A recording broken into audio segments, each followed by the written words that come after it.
Le théorème de Pythagore, il est ici, il est très simple. À partir du moment qu'on a un triangle rectangle, on a forcément une égalité qui va apparaître. Cette égalité, elle est valable dans tous les triangles rectangles. Cette égalité, en quoi elle consiste, comment elle est composée?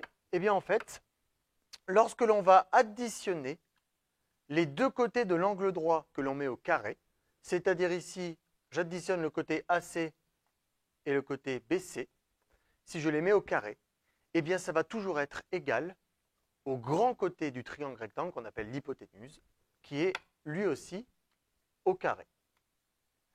Cette égalité de Pythagore, elle est vraie tout le temps. Dès qu'on a un triangle rectangle, on a forcément les deux côtés de l'angle droit, quand ils sont mis au carré et qu'on les additionne, on retrouve toujours le grand côté qui est lui aussi au carré. Ça s'appelle l'égalité de Pythagore et ça nous permet de calculer une longueur dans un triangle rectangle quand on en connaît déjà deux. Je vais faire un petit exemple pour illustrer. On a un triangle rectangle ici, le triangle RST. Le côté SR mesure 3, le côté RT mesure 4 et on nous demande de calculer la longueur ST.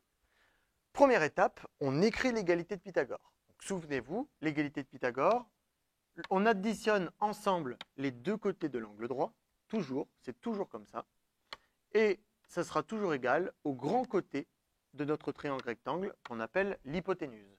Ce grand côté, pour le repérer, dites-vous qu'il est toujours en face de l'angle droit. C'est toujours comme ça. Donc ce grand côté, ST au carré, il est égal, parce que c'est le théorème de Pythagore qui me le dit, à SR au carré plus RT au carré.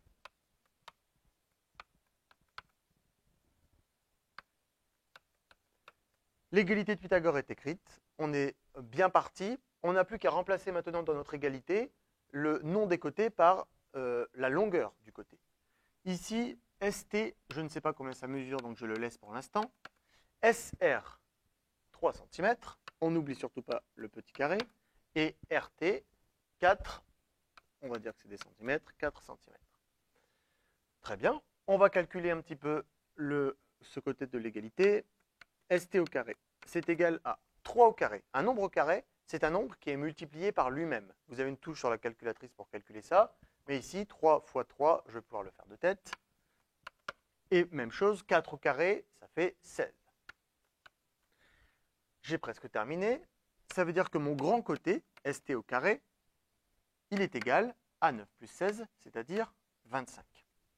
Attention, ce n'est pas terminé. Mon égalité de Pythagore me dit que donc j'ai mis ces deux côtés-là au carré, je les ai additionnés et ça fait 25. Mais c'est égal à mon grand côté, à l'hypoténuse, au carré.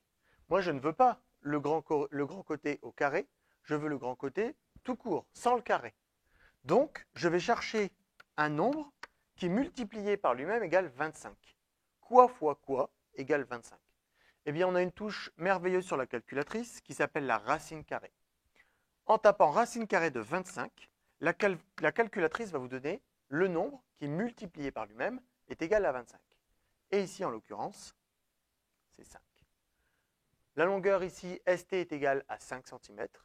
Et donc, le théorème de Pythagore m'a permis de trouver cette longueur manquante.